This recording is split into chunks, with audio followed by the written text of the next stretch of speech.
Kung imo yung sundon, imo ka dapat sundon si Kristo, dapat wala ka nagpasakop sa Seventh-day Adventist, dapat dito ka nagpasakop sa Judaism.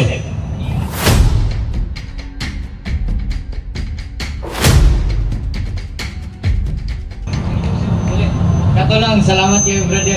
Na-insecure lang ko ba kayo? Ako julat ng Gudri sa gawa. Okay. Thank you kayo. Dili ba adlaw ipapahuli mo ron?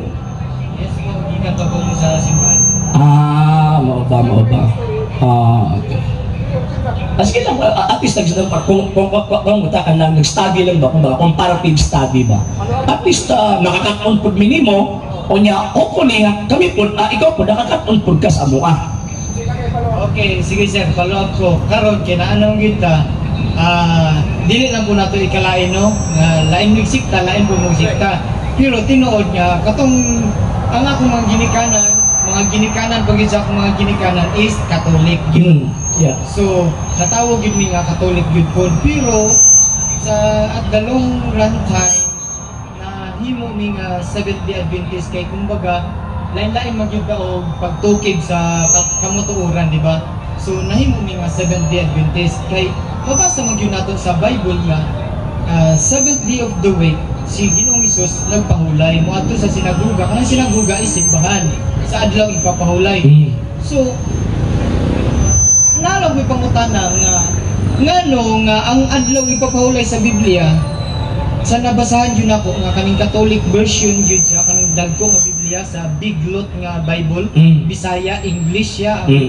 English ibadbad sa Bisaya, ingon gyud siya dito ang adlaw nga ipapahulay mao ang Sabado man gyud. Nasantuson ang Sabado nga adlaw kay mao may ginatuuhan ni Ginoong Hesus sa una. Sa dili pa daw siya sa yuta. So ngano man nga na-change man nato sa padulong sa Sunday or sa kanipong sa atong mga kapatiran ng mga Islam. Ngano Friday man pod, di ba? Kung sa dating daan is every day, any day. So ngano ingon na naman siya, dapat ang sunod na to ang Ginoong Hesukristo kay mao man ang iyang buhat nga every seventh day of the week nag-rest gyud siya kay mao man siyang timaan gyud nato sir sa kaning world creation. Na si counting 1 2 3 gihimo niyang tanan in the 6 days na human niya ang tanan awg sa ikapito ni pahulay siya. So kay Sabado mo bilang iyang gibutang dito. So mao na nga insecure lang po kung ano na yung nananatakang. Okay. So, ako ang tubag sir, salamat sa imuhang nindot nga gitawag og pangutana. Nganong ang mga Katoliko Domingo na si Kristo Sabado man adlaw ipapahulay tong iyang tawag ini gisudlan. Number 1, si Ginoong Kristo dili member sa Seventh-day Adventist. Wala tay mabasa sa Biblia na si Kristo member sa Seventh-day Adventist. I mean po sa dili po siya 70 Adventist. May name doon nga sa Adventist dati. Sir, excuse sir. Papatubagas ako. Ako lagi klaro sir ba? Ako lagi klaro. Para at least tawag matumbok nato ang imuhang tawag ini rason. Kay ang ibang question dapat sudon si Kristo. Ngano ang Katoliko, ngano ang Islam, mamusunod kay Kristo, man ako giklaro. So, si imuhang bakba, karong bago lang ni gawas, nga sa panahon Kristo, walay Seventh-day Adventist. So, therefore, ang Seventh-day Adventist, wala magsunod kay Kristo. Kaya kailangan ang panahon, wala pa may Seventh-day Adventist. Diba? So, kailangan ang punto, sir. Muna akong point eh. So, kung ipasabot, ang pagsunod sa Seventh-day Adventist, kanang gipasayo na kang Kristo nga, gisunod na si Kristo, kanang ilang pagsunod, dili haom sa pagsunod kang Kristo. Kaya at that time, wala pa'y Seventh-day Adventist. Kaya ang Seventh-day Adventist, migawas lang ni atong 1863, pinaagi sa upat ka mga Amerikano, Ellen G. White, James White, Joseph Bates, and Jane Andrews. So before 1863, wala pa'y Seventh-day Adventist. Gano'n si Kristo at lang ipapahulay sa baduman, maadto sa dito sinagoga. Nga naman, kaya ang iyang religion at the time, Judaism. Yeah, Judaism. Judaismo. So mga Jews sila, mga Jews. Inuod ka na. Gano'n, kung ilo yung sundon, ilo ka dapat sundon si Kristo, dapat wala ka nagpasakop sa Seventh-day Adventist. Dapat dito ka nagpasakop sa Judaism.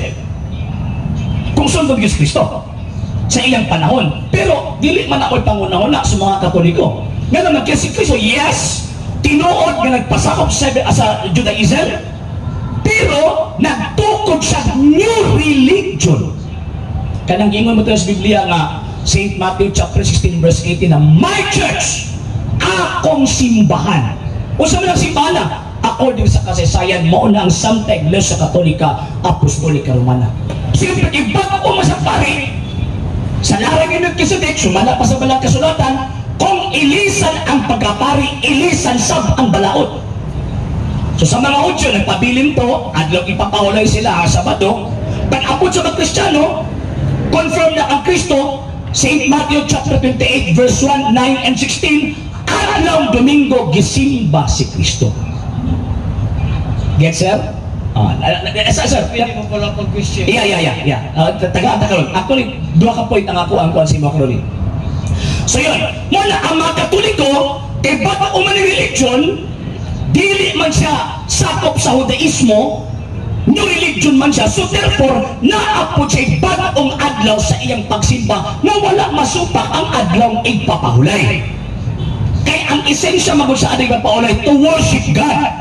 Sa mga Hudyo, adlaw Sabado. Sa mga Kristiyano, adlaw Domingo. Kaya kanang adlaw, actually kanang mga pagsimba ang Kristo, sir, adlaw Domingo, amo ra magud ang giawat sa mga apostol. Mao akong gikot ang sitas. St. Matthew chapter 28 verse 1, 9 and 16. Amo ra nang giawat, wala na mo nag-iimbento. Biblikal na agisimba si Kristo adlaw Domingo. Karon, imo nga ganina, Kinsa man yung kinsa man yung apostles nga Sunday keeper kay si Jesus Christ Sabbath keeper man good siya, sir. So ang iyang mga apostles, the 12 apostles niya, disciples, so Sabbath keeper din po.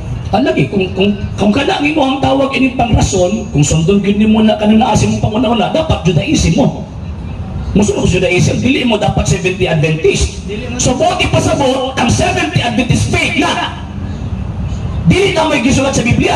Kaya wala ka may 70 Adventist at the time. So kung tinuod kini, nagsunod mo sa mga apostol, nagsunod mo kang Ginoo sa Kristo, dapat wala mo nagpasakop sa sektang ito, kung Amerikano. Dapat ito mo sa mga Hudyo. Number 2, sir, number 2 ha. Number 2, Sabbath keepers na at that time, belong sila sa Judaism. Pero again, sumala sa kasaysayan, ba't na masibag ang religion? Mabata ako ang gikot, St. Matthew chapter 28 verse 1, 16 and verse 1, verse 9 and verse 16. Acts of the Apostles chapter 20 verse 7 and 1 Corinthians chapter 16 verse 1 to 2. At yung Domingo sila magsimba, nga naman tungkol kay sumala pa na sa tuwan, gipadayag kapitulo 11 versikulo 10, ganang adlaw mas Ginoo.